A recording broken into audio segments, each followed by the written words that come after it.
বড় ভাই, ইট এই কতদিন যাবত বানান এভাবে? আমার অনেকদিন থেকে বানাচ্ছে, আমি 10-11 বছর ধরে আছেন।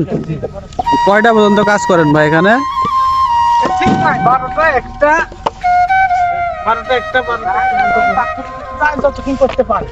যাই যতক্ষণ করতে পারে না।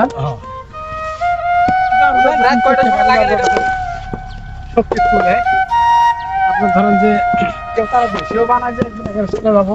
আচ্ছা আচ্ছা, আপনি যেভাবে ইট তৈরি করছেন তা আপনাকে দেখে মনে হচ্ছে যে আপনি একজন দক্ষ কারিগর। একজন দক্ষ কারিগর ছাড়া এরকম সুন্দর করে ইট তৈরি করতে পারেন। আর আপনার ইটের কোয়ালিটিগুলো খুব সুন্দর, একদম পারফেক্ট।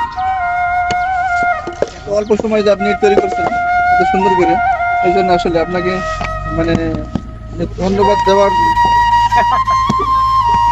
ধন্যবাদ দিলে মানুষের সাথে ছোট হয়ে যায়।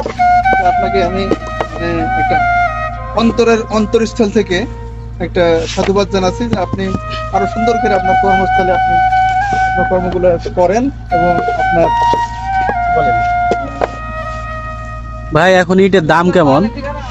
এইটা বলতে পারে, এটা এটা আপনারা বলতে পারবেন না, এটা মালিক বলতে পারবেন। মালিক এটা বলতে পারে বলেন। বড় ভাই, আপনার জীবনের সবথেকে কষ্টের একটা কথা বলতে পারবেন? জীবনে আপনি কোন বিষয়ে কষ্ট পেয়েছেন খুব বেশি? কষ্ট মানে এই কারটা ভোরে উঠতে হয় বুঝলেন, অনেক রাস্তায় উঠতে হয়। হ্যাঁ, এই জন্য হেবি কষ্ট লাগে। এই যে এত ভোরে উঠেন ভাই, ঘুম থেকে তো আমরা অনেকেই সকাল মনে করেন যারা বড় লোক 10টার পরে ঘুম থেকে উঠি। এই যে পরিশ্রম করেন ভাই, হ্যাঁ, আপনার রাত্রে যখন শুতে যান ঘুমটা কি মানে খুব শান্তিপূর্ণ ভাবে ঘুম দিতে পারেন না সারাদিন কাজ করার পরে? হয়, কিন্তু যখন মন করে টাকাটা কি করে ফোন টোন দেয়, হ্যাঁ, হ্যাঁ, তাহলে তো কষ্ট লাগবে।